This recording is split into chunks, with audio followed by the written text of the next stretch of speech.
morning, and for the record, could you just tell us your full name and what you do?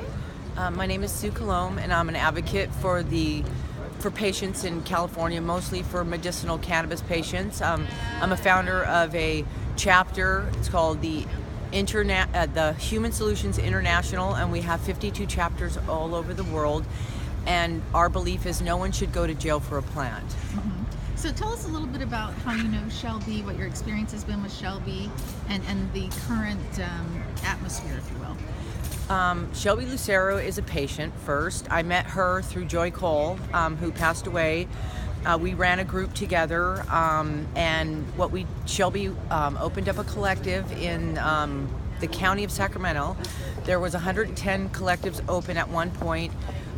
They all were closed down and forced to close down, but Shelby's collective was actually allowed and permitted because the building itself was zoned for specifically a medicinal collective.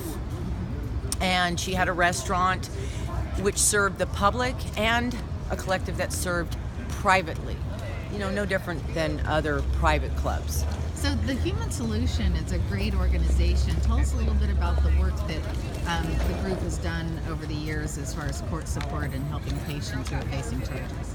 Well, the group in itself helps patients all over the world for cannabis-related issues.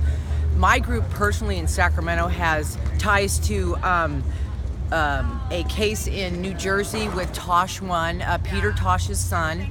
I also have a fire captain, retired UC Davis, 8 years fire captain, 20-year fireman, who's facing cannabis charges along with Shelby Lucero and Gus Sands.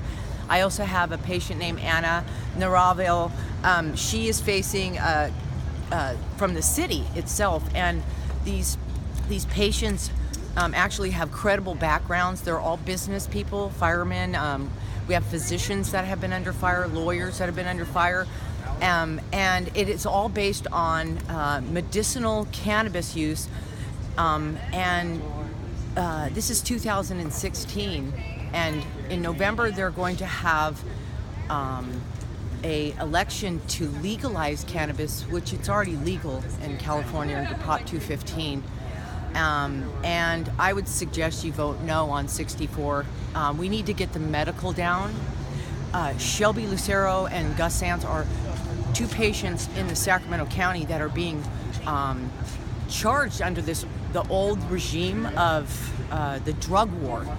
And we need to free the patients. We need to set good medical standards. Then we need to maybe consider letting other people use it for whatever purpose they want to use it for, because it is a medicinal, it's a healer. Shelby is a healer, not a dealer. She is a patient, not a criminal. And the Sacramento chapter of the Human Solutions International support her and other patients because no one should go to jail for a plant. That was excellent. Sue, how do you feel about the taxpayers spending perhaps millions of dollars prosecuting these patients and what that's doing to the community? I mean, as a taxpayer, I know I'm not happy about it.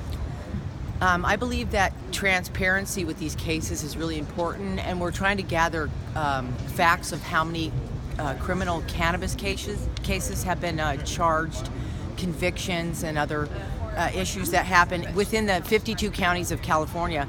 I would like to talk with anybody that's interested in gathering this information because I believe it's a public issue that the public needs to know based on November issues. And again, I think you should vote no because it's already legal. The facts about how many people in California alone are still being arrested for medicinal cannabis when 20 years ago, the law allows patients to cultivate, possess, transport, sell, trade. Read 215 and see what happens. And Sue, for anyone who wants to work with you or find out more about the Human Solution and what you do to help patients, how can they find you? We have a website online. It is the Human Solution International. It is .org. You can Google the Human Solutions International, and the website will come up. You can check out the chapters, and the website in itself has so much information that I suggest you go on there and look, check the chapters out, send an email into them. And what we do in our central harbor system is we find out where you live and the needs that you have, and we send you to the chapter that's open for your area. Excellent. Thank you so much. Any parting words for Shelby? I would like to say that it is an injustice to be here today. It has been over 3 years, and it's my understanding that the state attorney general and the district attorney doesn't prosecute after 3 years. It's a statute. So I find at this point in itself, it's already past their standards. And so we need to look into these cases. This is an injustice. I believe we should free Shelby and Gus. There should not be patients going to jail, prison, or any type of sanctions. It says so in Prop 215. So let's get it right, you guys. No, in November, we need to get the medical down. Stop sending patients to jail. Perfect.